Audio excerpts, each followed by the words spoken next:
Hi everyone, Dr. J here, the author of Science of a Happy Brain and of the new online course, Investing in Happiness.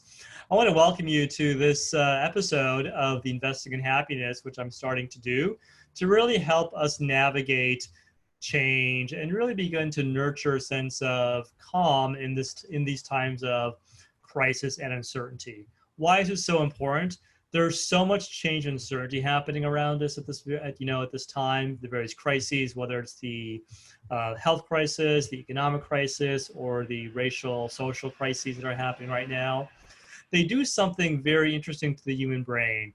Having studied brain science and behavioral health, as I talk about in my book and also in the online course, there's something we know about the human brain. Your human brain despises change and uncertainty. Why would that be the case? Well, think about it this way.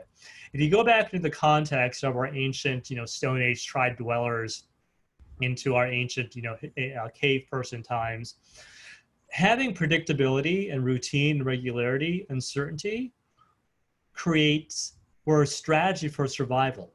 Knowing where your food source is, knowing that's going to rain, where the rains are going to come for the crops to grow, knowing this is the safe place for you to sleep at night, or knowing you can trust that person. Having regularity and certainty are actually advantageous for survival. But the opposite is true as well. Anything which threatens your sense of safety, security, and stability are causes for anxiety. To be put more precisely, there's a concept called your brain's negativity bias. What does that mean? A nice way of saying it is your brain is like Velcro for negative thoughts. Your brain is like Teflon for positive thoughts. Our brains are naturally inclined to focus on the negative, and that's how it has to be. To think about potential or real threats in your environment were keys for survival. Think about it this way. Thinking there was a lion in the bush and there wasn't one, got you to survive. But thinking there was no lion in the bush and there was one meant you died.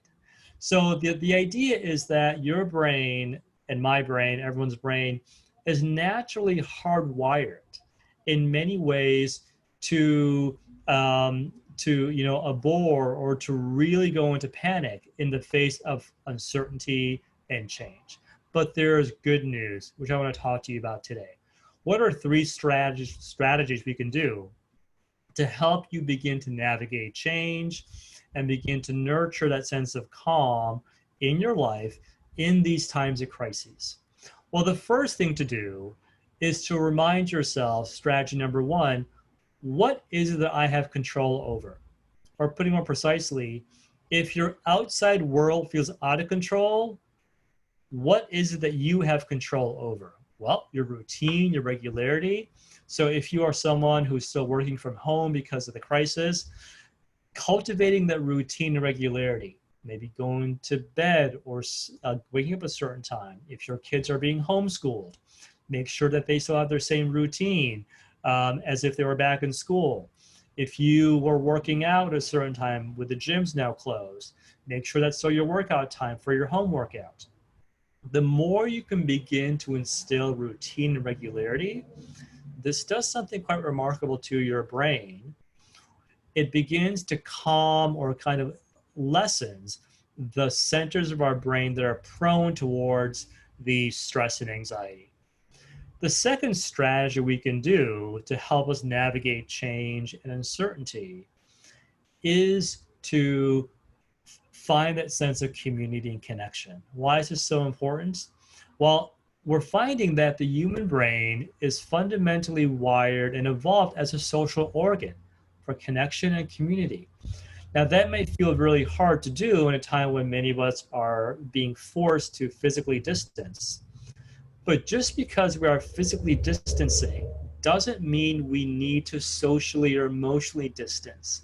Reach out to others. I am so mindful of how we are fundamentally social creatures that evolve for social connection and community.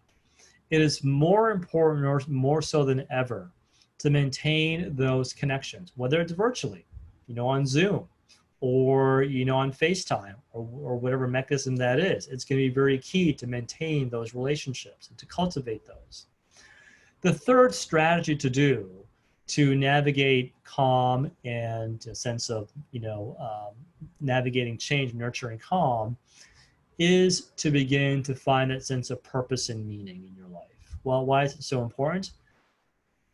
In addition to seeking safety, security, and stability, we humans are driven for a sense of being needed, for a sense of belonging, knowing that our world, our life has purpose and meaning. What is one thing that others would miss if you were not there? Or put it in a perspective, what's one value you bring to the world or to others that is unique to you? Or it could be the fact that, maybe you're a mom or a parent and you're there for your kids. That could be the value you bring to the world.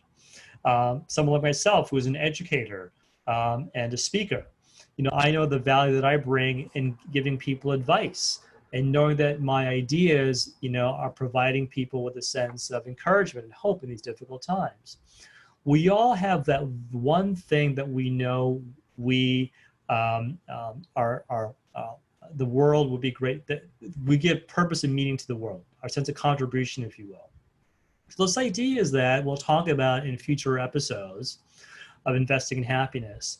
There's so much research coming out from the brain science research, but also from deep spiritual traditions that can really begin to help us invest in our happiness and learn how we can begin to use tools for investing in happiness in our work, in our life, in our family, and in the world as well.